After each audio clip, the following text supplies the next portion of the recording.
The U.S. military is training third world coup leaders again.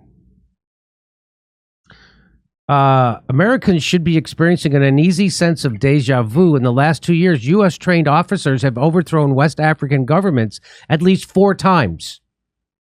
There are indications that other graduates have undermined civilian governments in other portions of the continent, but U.S. military officials have been less than informative. U.S. Africa Command, AFRICOM, can't explain why there has been such a surge in coups.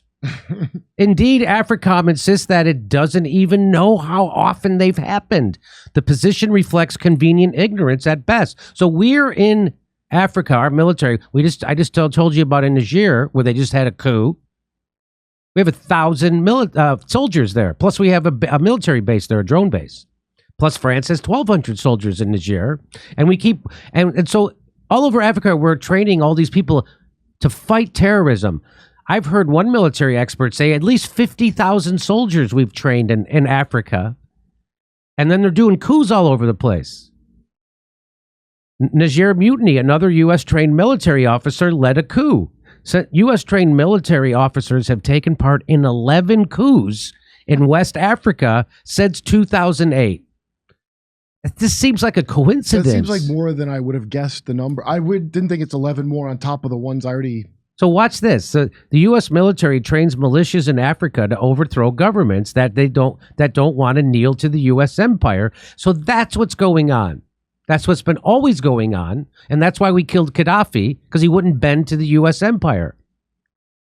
The U.S. military trains militias in Africa to overthrow governments that don't want to kneel to U.S. empire and hand over their natural resources. Here's Matt Gaetz This is the general in charge of illegally spreading democracy in Africa. You want to see this? Watch this. General Langley, I have constituents that have been scattered across Africa on train and equip missions. So just ballpark, in the last decade, how many Africans has the United States military trained and equipped? Congressman, I don't have that figure. I can get that figure for you. Ballpark, just, how many? Congressman, it would be a wild guess, right? Seems like something we should know, right? Over the years, we have trained a substantial number, especially in the Gulf of Guinea states, including like more than 10,000? It is more than 10,000. More than 50,000?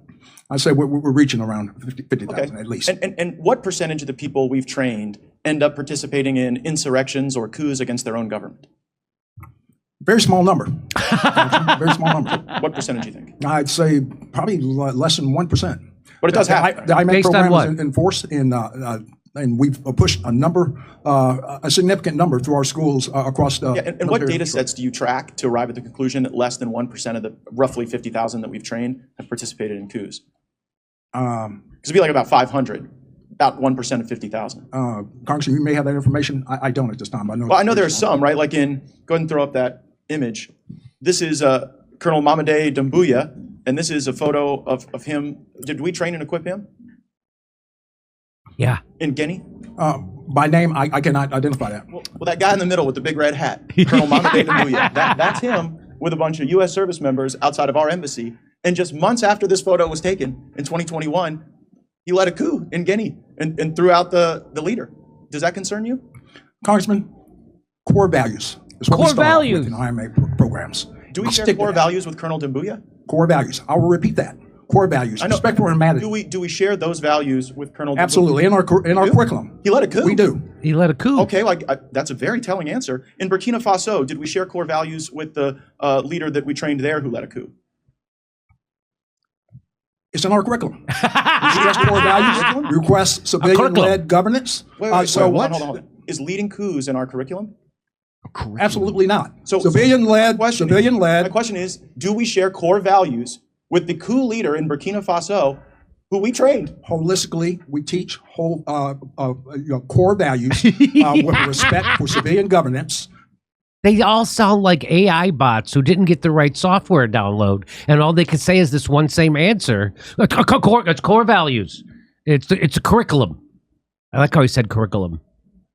I didn't understand what he was saying. He said curriculum. Yeah. Apolitical, and that's what sticks across a very high percentage in the 90 over 95 percentile. Right? But not everybody. And I wonder how many people it takes to to plan a coup. I mean, initially you didn't know how many we trained and equipped. Then you said it was 1%. You had no basis for that 1% number because there's no data set you track. Mr. Chairman, I seek unanimous consent to enter into the record. Another U.S. trained soldier stages a coup in West Africa by The Intercept. Without objection, so ordered. And I further seek unanimous consent to enter into the record. U.S. forces trained the Guinean colonel behind the recent coup in West African country, and this is regard to Guinea. Without objection, so ordered. So I guess the question is, why should U.S. taxpayers be paying to train people who then lead coups in Africa? Congressman, our curriculum harvests core values and also to be able to embolden these countries for a representative democracy. But General, that democracy isn't what emerges. The problem is, I know you may have great confidence in what you're teaching, but when two governments have been overthrown, I guess, how many governments have to be overthrown by people we train before you sort of get the message that our core values might not be sticking with everyone? Is it 5 countries? 10? We'll continue with our persistence in assuring But do you think that they harbor democratic norms, democratic values. Just a moment ago, apolitical. you said we shared core values with Colonel Doumbouya. You said that just moments ago in response to my question, and his core value seems to be leading a coup. So I don't think it's stuck. I think we should at least know how many countries we train the coup plotters in. How many is too many? Because clearly 2 is not too many, and I think we could use our resources far more effectively than doing this. According to what we just saw, was 11 coups in West Africa since 2008. So the school works and you want to shut it down. So it works. Matt, this is where Matt Gaetz is wrong. He's like, I don't think they share core values. Matt's not getting it. Matt, you're so close. Matt, you're so close. Of course they share. All I said was core values. Core values. Curriculum. And now I'll show you this. So here is Jeffrey Sachs. He's going to tell you... So when United States tells African countries just to govern properly, they forget this story. And here's the story. And you could repeat this all over Africa. We heard from the minister of DRC. What's wrong with your country? Well, we don't even start by saying the King of Belgium created a slave colony for 30 years. The government of Belgium ran the slave colony for another 40 years.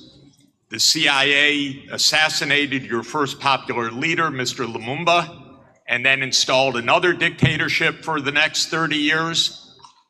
And then Glencore and others now suck out your cobalt without giving you tax income. We don't reflect on that. We say, what's wrong with you? Why don't you govern properly?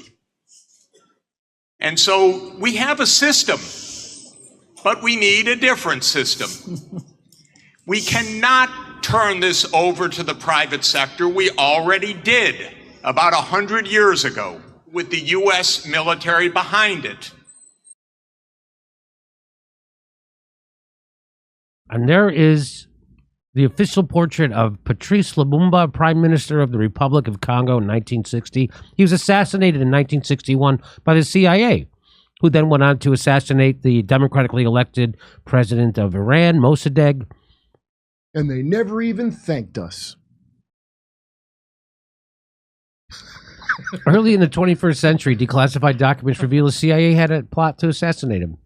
The documents indicate that the Congolese leaders who overthrew Lumumba and transferred him to the Copenhagen authorities included Mobutu Sese Seko and Joseph Kasavubu, received money and weapons directly from the CIA. In 2000, a newly declassified interview with Robert Johnson, who was the minute keeper of the U.S. National Security Council at the time in question, revealed that the U.S. President Eisenhower had said something to the CIA chief Allen Dulles to the effect that Lumumba should be eliminated. Sounds very gangster-like, this whole thing. And this is from Wikipedia. So it has to be true because the CIA edits Wikipedia. So that's how you know this is the veracity. And let's remember our policy in Africa. Yes, we came, we saw, he died. That's a psychopath. That's a murderous psychopath. That's what just helping out France more. Like, she's that happy, but I think there wasn't. Like, she's trying to take credit, like it was our kill more than theirs, even. Yeah. Yes. Right. She wants credit for it. Okay, so that's what's happening. Now you know what's going on in. Whoa. Was that from an episode of Gutsy?